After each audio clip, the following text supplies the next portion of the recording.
Torek is currently in Geneva. Torek, always a pleasure to have you on. You know, you and I have spoken quite a lot over the past few years. So here we are, having come to the point that Mullah Muhammad Omar predicted a few years ago when he said, we, the Taliban, have the time. And time has proven Mullah Muhammad Omar to be correct. What are your main thoughts right now, Torek? Anand, thank you. And I congratulate Bilal Sarwari for his good reporting of events from Afghanistan.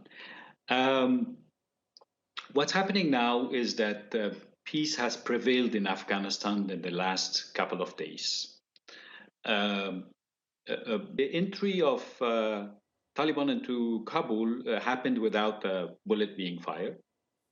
In the last 2 days, Taliban have given all the assurances needed to the population. And what Afghanistan now needs is a head of state. The former president is a fugitive.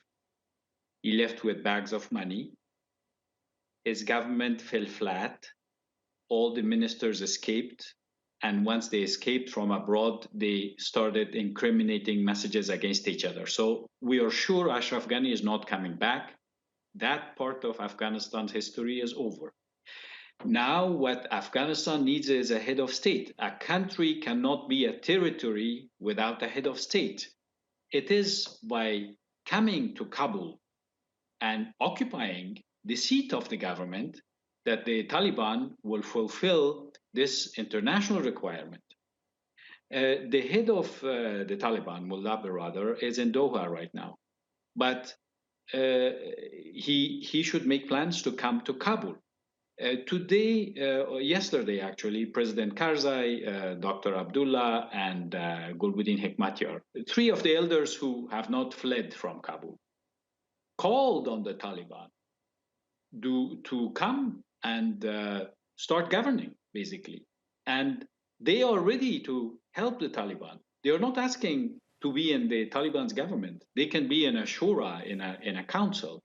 But leaving Afghanistan without a head of state doesn't make any sense, because Ashraf Ghani has left without signing a resignation letter. His signature is valid with banks internationally that hold Afghanistan's $9.5 billion in central bank reserves. A new state needs to come, fulfill this international legal requirement in order for Afghanistan to go and claim its central bank reserves. Tarek, I understand the international responsibilities that exist for any incoming government, considering the cloud under which Ashraf Ghani left and what you're explaining extremely well. But what about internally, in terms of, there is always a contract between civil society and the state and the government that works on behalf of that state. But in Afghanistan, it seems as if the majority of people don't want the Taliban to be in power. Clearly, it's a group that hasn't been elected and has taken power by force. What sort of future in the next few months, in the next just year, does Afghan society have with a government that it doesn't really want, that it hasn't entered into a contract which comes possibly through an election? So the people of Afghanistan have not risen against the Taliban in the provinces and in Kabul. The people of Afghanistan are thirsty for peace in the first place. And yes, in the future, if Taliban commit violence with people, homegrown resistance movements will be created. But the difference between last week and this week there is peace in Afghanistan. And the Taliban will have their own system. Perhaps they will not have elections. Perhaps they will have a shura council in which they will call a bunch of elders from the previous regimes. And there are many countries in the Gulf that don't have elections. They have shuras. People live in those countries. This is how the contract is going between people and government, and the international community recognizes them.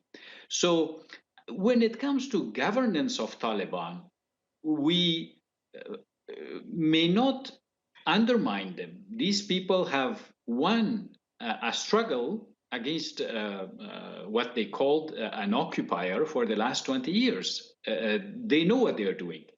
They might need some help in technical governance with the norms of international community. And all Afghans are ready to help them.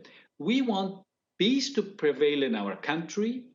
We will help the Taliban, if necessary, to figure out how to include everybody else in governance.